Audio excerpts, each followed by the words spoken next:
तो hello everyone, मेरा नाम मोनिका है। IELTS 9 हिंदी से हूँ मैं। ठीक है, if you want English explanation please visit this channel IELTS 9। ठीक है, सो इस वीडियो में for this reading passage the clipper races we have already done क्या हम कर चुके हैं, ये ट्रू फॉल्स नॉट गिवन हम इसका कर चुके हैं।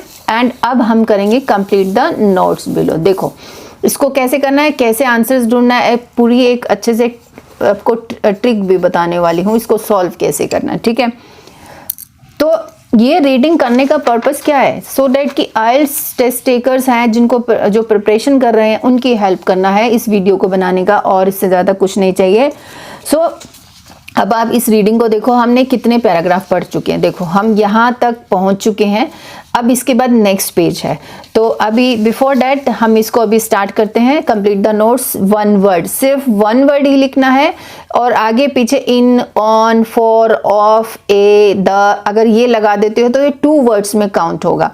तो बेटर है वन वर्ड, मतलब जैसे ये एक ये वर्ड वन वर्ड मतलब ऐसे वन वर्ड होगा। ठीक है, तो अभी हम करते हैं the clipper races the ships को ढूंढ लेते हैं, क्लिपर वर्ड को ढूंढ लेते हैं। Clippers ships were first use for trading bye American merchants. ठीक है, अमेरिकन मर्चेंट्स ढूंढ लो, क्लिपर रेसेस द शिप्स, जहां से हमने ट्रू फॉल्स नॉट गिवन की लोकेशन छोड़ी थी, उसके बाद हमें हमारी लोकेशन मिल जाएगी। ये देखो भी ये हमने यहाँ तक कर चुके हैं, तो अब इसको पढ़ लेते हैं। ये अमेरिकन वर्ड्स तो मुझे यहाँ दिख गया है। Launched 1800 a Foster ships launched for the time many merchants remained satisfied with the slow but reliable India Eastman. Okay, so यहाँ पे in fact Americans who pointed the first clipper ships, ये हम यही ढूंढ रहे थे। These vessels were fast and slender with a narrow hull that was, अब next page पे चलना होगा। सो जो कंप्लीट द नोट्स, जो फिल इन द ब्लैंक्स, जो कंप्लीट द सेंटेंसेस समरी जो होता है, उनमें एक चीज का ध्यान रखना, 50-60% आपको आंसर्स कैसे मिलेगा, जो ब्लैंक है ना, ब्लैंक के आगे और पीछे वाले जो वर्ड्स है ना, वो हमें लोकेशन पे ले जाएंगे, वो हमें करेक्ट आंसर ढूंढवाने में हेल्प करते हैं। द शिप्स वर रिमार्केबल, सो यहाँ अमेरिकन मर्चेंट्स हमें मिल गया था, ये वर्ड्स भी मिल गए थे, ये ऊपर वाले। Remarkable for the number of dash they had. ठीक है, तो अभी मैं आपको वो दिखाती हूँ नेक्स्ट पेज। सो ये पिछला पैराग्राफ और नेक्स्ट को हमने जोड़ दिया है। That was deeper at the back than at the front and masses of sails on tall mast. Okay, ships were remarkable. They earned their name from the way that they clipped off journey times. British merchants resolved to build their own clippers to rival the Americans. And first British tea clipper. Okay, ये तो कुछ और बात कर रहे हैं। तो हम शिप्स, जो अमेरिकन वाले जो शिप्स थे, remarkable for the number of word, जैसे मैंने बताया था अमेरिकन वर्ड यहाँ था, उन्होंने ये क्लिपर शिप्स बनाए थे। तो ऑफ देखो पूरे सेंटेंस में अगर आप देखो तो ऑफ यहाँ मुझे नजर आ रहा है। मासेस ऑफ सेल्स, मतलब अब सेल्स मासेस तो वैसे बहुत सारी पब्लिक के लिए भी हम लगाते हैं, तो यहाँ अब मासेस उसने किसके लिए लगाया, सेल्स के लिए, मतलब वॉयजेस, सी जर्नी जो होती है, सेल्स के लिए लगाया। ऑफ भी है तो मासेस ऑफ सेल्स हम यहाँ लिख देंगे। ठीक है, सेल्स SB आएगा। तो ये हो गया हमारा 7th नंबर। अब चलते हैं 8th नंबर लोकेशन पे। The performance of British tea clippers, तो British tea clippers was particularly affected when they were dash at sea. अच्छा, इन्होंने यहाँ बताया कि ब्रिटिश मर्चेंट्स ने खुद क्लिपर्स बनाए अमेरिकन को राइवल करने के लिए। ब्रिटिश टी क्लिपर्स, उन्होंने ये पहला ये कुछ होगा, was built in this 1850. More tea clippers were designed and built in Britain throughout 1850 and 1860s. They had a narrower beam than American equivalent, making them less powerful during storms but faster in calmer weather. Okay, the performance of British tea clippers, so यहाँ पे पूरा बात हो रही थी, was particularly affected when they were कब effect करते थे, देखो ये अमेरिकन ब्रिटिश टी क्लिपर्स की बात हो रही है। They had a narrower beam than American equivalents, making them, यह कंपैरिजन चल रहा है British tea clippers and American वालों शिप्स का, मेकिंग दैम लेस पावरफुल। तो ड्यूरिंग स्टॉर्म्स कब होते हैं, सी में जब होते हैं, तो उनको लेस पावरफुल बना रहे हैं। तो ये इफेक्ट तभी होते हैं जब वो when there were storms। तो यहाँ हम स्टॉर्म्स लिखेंगे। अब चलते हैं 9th पे। The races, it was in a ship called that the British first competed successfully against American. अब रेसेस की बात हो रही है कहीं पे। There was a great spirit of competition between British and American ships playing the tea trade, but to begin with the American had the edge. So यहाँ पे इनके कंपटीशन की बात हो रही है तो मतलब यही होगा। It was in a ship called, ship का कोई नाम होगा। Then in 1851 British ship owner Richard built the aptly named Clipper Challenger। ये named कॉल्ड, ए शिप कॉल्ड मतलब उसका नाम तो क्या है, क्लीपर चैलेंजर। क्लीपर तो बार बार आ रहा है, क्लीपर तो हो नहीं सकता, तो चैलेंजर हम यहाँ लिखेंगे चैलेंजर। स्पेलिंग यूं की यूं लिखना है, कोई चेंज नहीं होना चाहिए, ठीक है। उसके बाद चलते हैं next question. Richard green ship arrive 2 days ahead of its competitor. Richard green यहाँ था लेकिन हमें इस लाइन से कोई मतलब नहीं है। अभी हम 10th देखेंगे। Competition increase when additional Chinese trading were established. अब चाइना को भी इन्वॉल्व कर लेते हैं इसमें, इस कॉम्पिटिशन में। तो देख लेते हैं चाइना कहाँ है, फिर हम थोड़ा डिटेल में पढ़ते हैं। ये 2 days वाला यहाँ हो गया, इसका मतलब यहाँ जो पूरा जो पैराग्राफ था हम ये कर चुके, आगे कुछ नहीं पढ़ना इसमें डिटेल में। अब नेक्स्ट पैराग्राफ पे ही पढ़ते हैं अभी। ओके तो हम चाइना को ढूंढ रहे थे। British T gradually stopped but even without the Anglo American rivalry the competitive spirit continued. Competition increase हो गया, कॉन्टिन्यूड मतलब हो गया, कॉन्टिन्यू चल रहा था। इट वॉज रियली इग्निटेड, इसमें आग लग गई। When new ports were opened up for trade in China, देखो चाइना भी हो गया। कंपटीशन इंक्रीज हो गया व्हेन ट्रेडिशनल, देखो व्हेन भी है, additional Chinese trading dash were established when new ports were opened up for trade in China. ठीक है, चाइना है। अब इसको सेम वर्ड्स नहीं मिलेंगे आइल्स में, थोड़ा पैराफ्रेजिंग समझो। Competition increase when traditional Chinese trading dash, क्या एस्टेब्लिश हुए थे, तो ये पोर्ट्स की बात कर रहा है। न्यू नहीं लिखेंगे क्योंकि हमें वन वर्ड ही लिखना है, तो न्यू तो उसकी क्वालिटी है पोर्ट की, ठीक है, एडजेक्टिव लगा दिया। अब यह है merchants were occasionally in such a hurry that they fail to complete the dash. Merchants businessman है, ज़्यादातर वो इतने जल्दी में होते थे कि वो फेल्ड हो जाते थे to complete the dash before leaving China. As a result, अच्छा तो अभी हमें क्या देखना है, on board earlier fresher and clippers could set off in late में और समटाइम्स नॉट इवन। अच्छा तो ये पूरा थोड़ा पढ़ लेते हैं। Merchants, these included this which was much closer to, अच्छा as a result tea could be loaded on board earlier before leaving China. As a result, tea could be loaded on board earlier fresher than clippers could set off clippers। ये merchant यही होंगे, merchants होंगे। No clippers तो ship का बता रहे थे ना। could set off in late May और early, हाँ ये ships का नाम है, early June, sometimes not even taking time to fill out the official paper, not even taking time to fill out the official paperwork, racing back to Britain whatever the difficulties।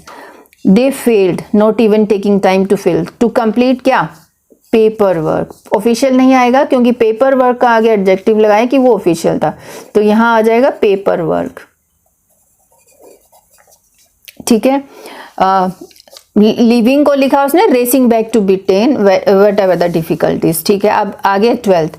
Eight the end of their journey the ships needed the help of, उनकी journey के end में, अब ये paragraph को देख लेते हैं। दे spade down, अब पूरा उनका जर्नी लिखा होगा, South China Sea and into Indian Ocean, then raced to get round the southern most tip of Africa at the Cape of Good Hope. अच्छा, then it was north across the vast through the English Channel and into the estuary of the River Thames. Once there they would be towed by tugs up the river and into docks. ठीक है, अब ये सारा उसने पूरा उसका journey का वो बता दिया उन शिप्स का।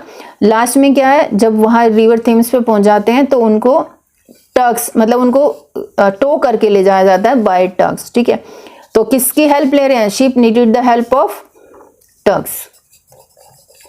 ठीक है, ऑफ यहाँ नहीं लिखा है बट फिर भी थोड़ा इसको ध्यान से पढ़ना होगा। एट द एंड, देखो यहाँ at the end once there, मतलब सब क्रॉस करके जब वो पहुंचता है तो ये एंड में ये लेके जाते हैं। अब उसके बाद है एक इंपॉर्टेंट वर्ड दिया, रिवॉर्ड्स। ठीक है। अभी the cargo of the winning ship could earn a premium of up to 6 pence per 1000, so the captain crew were rewarded. देखो यहाँ आ गया। अब थोड़ा सा नेक्स्ट पेज पे भी है। अब देखो हम रिवॉर्ड्स वाला जो हम ढूंढ रहे थे तो ये हमें मिल गया।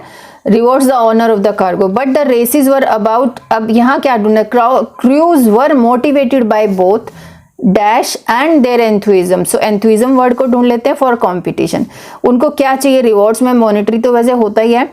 एक तो उनका एंथुइज्म है, क्रूज किससे मोटिवेटेड थे, एंथुइज्म एंड देख लेते हैं किससे।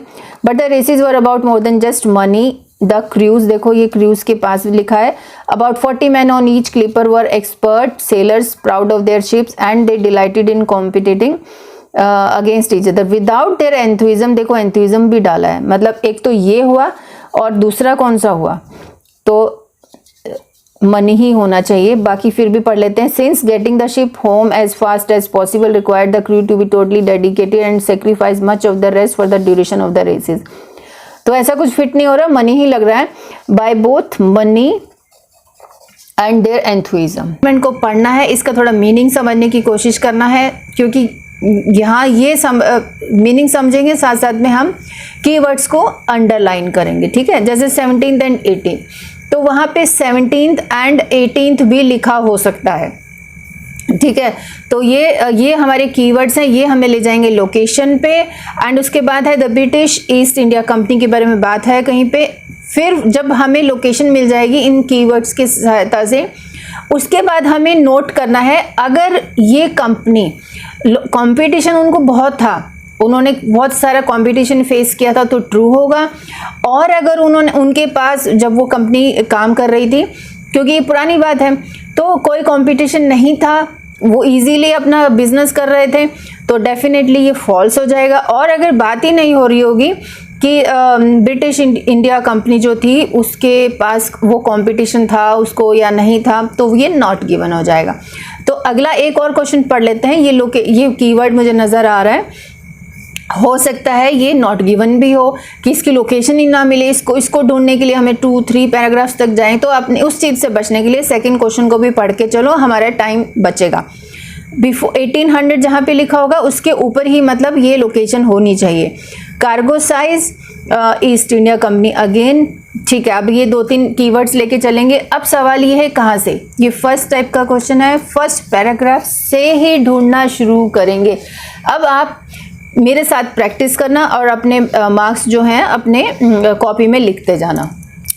तो ये फर्स्ट पैराग्राफ है। फर्स्ट पैराग्राफ में देखो मुझे ये पहला ही मेरे को वर्ड मिल गया है, 17th and 18th century. The British East India Company भी नज़र आ रही है। Had the monopoly on trade with China and India. Trade मतलब उनका जो बिजनेस है, company faced monopoly on trade with China and India, so lot of competition अभी नहीं मिला है। दिस मीन्ट, इस सेंटेंस का मतलब this mean that because no rival could legally import tea or other goods from these countries at this time. The company was rarely in a hurry to transport. Okay, तो हमें अगर आपको पता है lot of competition का opposite क्या है, ठीक है, तो आपको आंसर मिल गया होगा। फिर भी आप थोड़ा, मैं बताऊंगी यहाँ तक आप पढ़ के, यहाँ से लेकर यहाँ तक पढ़ के आप आंसर को डिसाइड करो। अब मैं बताती हूँ, यहाँ लिखा है the company had the monopoly. Monopoly वो होता है जिसमें कोई कंपटीशन ना हो, एक अकेला प्लेयर है मार्केट में, दैट इज मोनोपोली। तो यहाँ लिखा है कंपटीशन, तो ऑपोजिट हो गया ना। और फिर यहाँ पे भी लिखा, अगर ये समझ नहीं आया इसका मीनिंग तो देखो, this mean that because no rival could legally import tea और अदर। सो कोई जो राइवल अपोजिट पार्टी थी, कोई भी इंपोर्ट नहीं कर सकता था टी और अदर गुड्स, तो इसको हम लगा देंगे फॉल्स। तो इसको मैंने लगाया फॉल्स। सेकंड क्वेश्चन पढ़ते हैं, बिफोर 1800। अब 1800 बाय 1800 लिखा, इसका मतलब कि 1800 जो टाइम है बाय 1800, ठीक है। राइटिंग टास्क 1 में भी हम लिखते हैं ना बाय 2000 ईयर, मतलब उस ईयर में। तो बिफोर हमें ढूंढना है, ये फर्स्ट क्वेश्चन हमारा है बिफोर, ठीक है। 1800 इसका मतलब यही होगा, तो हमें यहाँ तक तो मिला था अपना फर्स्ट का। अब उसके बाद थोड़ा और आगे पढ़ लेते हैं, हो सकता है हमारा आंसर यही हो। The cargo size was important consideration for East India Company. अच्छा, द कंपनी ओके इंस्टेड, ये तो हमने पढ़ लिया था. Instead its priority was to minimize cost by carrying as much as possible on each ship. That mean that its ships known as India Man were enormous, strong and very slow. उनके जो ships थे वो बहुत ही बड़े, strong and slow थे. तो यहाँ cargo size तो नहीं मिला. तो अब हम थोड़ा सा ध्यान से पढ़ लेते हैं. उनकी प्रायोरिटी मतलब cargo size was the most important consideration. इसका मतलब प्रायोरिटी हुआ. वॉज टू मिनिमाइज कॉस्ट, उनका था कॉस्ट को मिनिमाइज करना. By carrying as much as possible on each ship, it means cargo size की बात कर रहे हैं. तो ये आंसर हुआ हमारा ट्रू. अब थर्ड क्वेश्चन पे चलते हैं. At best voyages of the East India, voyages you should understand, जो सी में जो जर्नी होती है उसको वॉयजेस बोलते हैं. East India man to China, ये East India man to China and back took nearly 2 years to complete. अब वॉयजेस ढूंढ लेते हैं, चाइना ढूंढ लेते हैं, 2 years ढूंढ लेते हैं. तो यहाँ अब वॉयजेस, अब ये पैराग्राफ पढ़ लेते हैं. At best the average India man could carry 1200 tons of merchandise. The trading pattern for China भी आ गया. Usually meant East India man set sail from Britain in January, sailed around the Cape of Good Hope for the and at the southernmost tip of Africa and arrived in China. फिर से China आ गया. तो हम लोग east India man भी ढूंढ रहे हैं. ये देखो चाइना भी मिल गया है कि 1200 टन मर्चेंडाइज ले जा सकता था. The trading pattern for China tea usually mean East India set, ये ब्रिटेन से चलता था जनवरी में, and sailed around Cape of Good Hope at the southernmost tip of Africa पे पहुंचा. अराइव्ड इन चाइना इन सितंबर. तो 2 years कहाँ है वो भी देखना है. Arrived in there would load up year's tea harvest set off again depending on the wind and weather. aim to arrive back by the following September. So even with favorable sailing conditions, the round trip lasted, ये रहा 2 years भी मिल गया.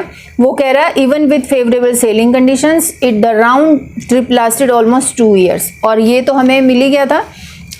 Voyages of East man to China and back took nearly 2 years to complete. देखो almost लिखा है, ठीक है. तो इसका मतलब ये भी हमारा हुआ ट्रू. Fourth question.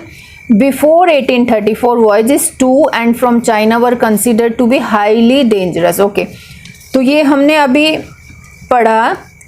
ये however by 1834, इसका मतलब भी यही है कि 1834 में मतलब उस ईयर की बात हो रही है, ठीक है. तो अब हमें ढूंढना है बिफोर 1834. इसका मतलब इस पैराग्राफ में ये देखो, ये जो हमने पैराग्राफ पढ़ा, voyages to and from China were considered to be highly dangerous. तो पूरे पैराग्राफ में आप फिर से देखो इस पैराग्राफ को, कहीं पे हमें डेंजरस वाली कोई बात नहीं नजर आई है. एंड इसको भी दिखा देती हूँ अगर आपको लगता है ऐसे, लेकिन इसका मतलब यही है कि ये इस ईयर की बात कर रहे हैं. The company had lost its trading monopolies and tea had become a freely traded item having no more use for. देखो ढूंढो अगर कहीं डेंजरस पॉइजनस कुछ मिल रहा हो, और इसमें भी देख लो. तो इसमें नहीं है, तो मतलब ये आंसर अपना हो गया नॉट गिवन. फिफ्थ नंबर है आफ्टर 1834. देखो साथ साथ में करोगे तो फायदे में रहोगे. The ships which had served the East India Company, ships की बात हो रही है. Company stopped being used for commercial purposes.